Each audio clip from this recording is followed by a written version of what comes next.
about the grid, because so far we've really talked very little about the grid. You've seen me playing it, but yeah, we need to dig into what this thing is capable of. The grid is a number of things. It's a performance functionality, it's a sequencer, and it's also a means of storing parameter changes, which is really, really interesting.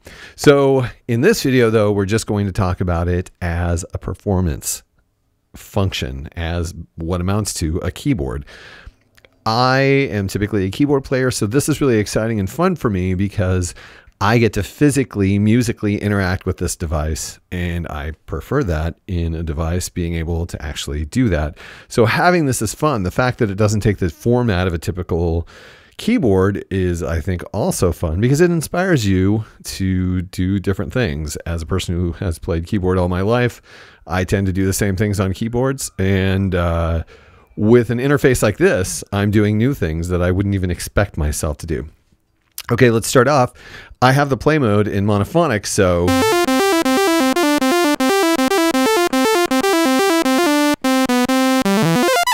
I can only play one note at a time. Keep in mind that we can play up to 6 notes at a time if we so desire.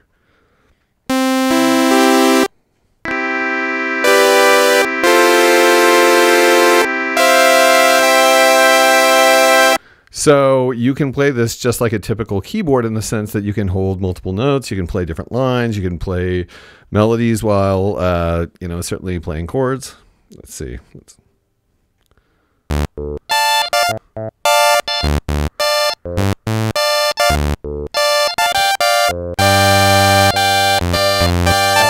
So yeah, you can play it like a keyboard, which is really, really fun. And weirdly, as a keyboard player, it's adaptable. I find myself actually, yeah.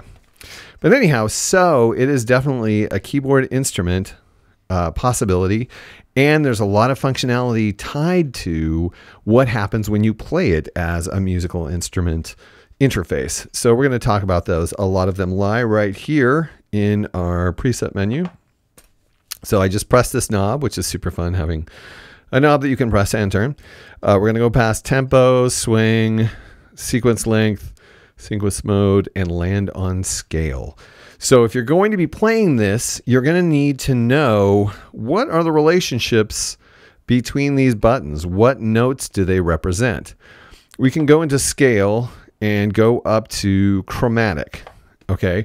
Now there is a chromatic relationship between these notes. So it will play half steps between each note, no matter what, between each pad as we go left to right.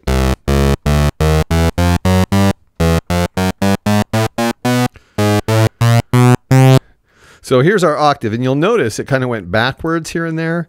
And why that happens is the combination of the scale we choose and the layout function, which we're going to talk about next, defines how the notes fall on this grid. And it's kind of unique and kind of interesting how they've chosen to do it. So there are going to be points where notes repeat because the relationship between the pads and the pads above them is something you can adjust as much as the relationship between the pads and the pads next to them. Pads above is layout, pads next is scale. So it's going to cause these lit up keys, which are our octaves, to be in different positions and to have occasionally duplications of octaves, etc., and notes. So when you hear a repeat like that, you'll understand why, and I'll try to skip them so as not to confuse you. Okay, so we have half steps. So if you wanted to play this like a typical keyboard, you would have to keep in mind where your scale elements lie, like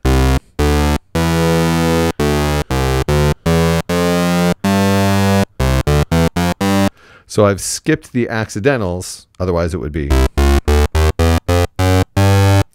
Since this is C, that's another thing we can set. I can tell you what notes I'm actually playing. So it's C, D, E, F, G.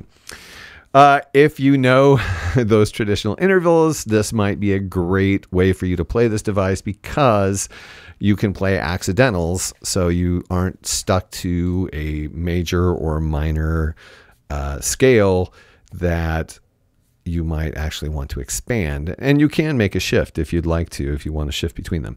But it also makes it more challenging because playing chords here, you know,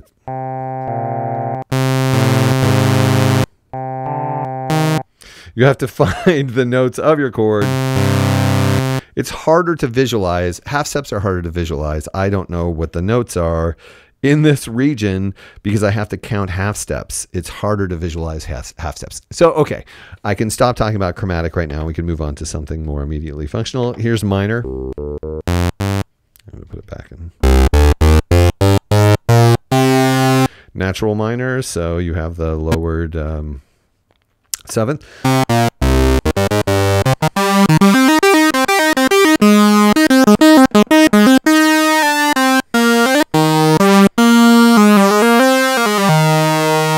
So that's pretty easy to, you know, by playing within scales, you can actually, you're less likely to make mistakes because there aren't accidentals in the scales and you can choose which notes you want to play. So that's really helpful. There are a boatload of scales. I typically have it on major because it's super simple, but we also have, you know, like modes like Dorian mode,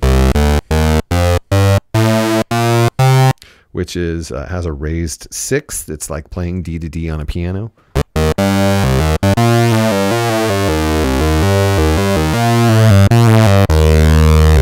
Different than minor. You know, certainly Lydian and Locrian.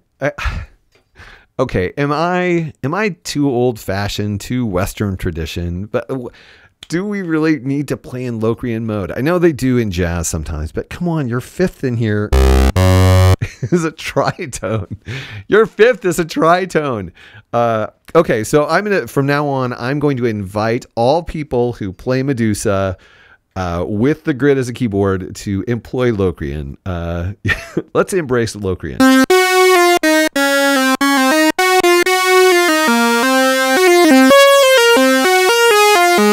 It's like B to B on a piano. And if you don't realize why I'm laughing, play B to B on a piano and play chords as if that was a key. And you just get, it's so hideous. But okay. Now I'm going to be rejected as a traditionalist. I'm sorry, but Locrian makes me laugh. So employ Locrian. Use it. Let's hear it. Okay, so there are, you know, Phrygian, Mixolydian, harmonic minor, if we want to have like... And then we have the raised seventh, so we can do, you know, the dominant seventh chord. So that's cool. There's just a whole bunch. We get into bebop. There's blues, pentatonic, Ukrainian. I don't even know. A lot of these later ones, I don't even know what they actually are. Whole tone, that's fun. Diminished. S-Locrian, I don't even know what that is. Something Japanese. And then up to like Neapolitan major, and there's enigmatic, which was an interesting scale that I had never experienced, so that was fun. I don't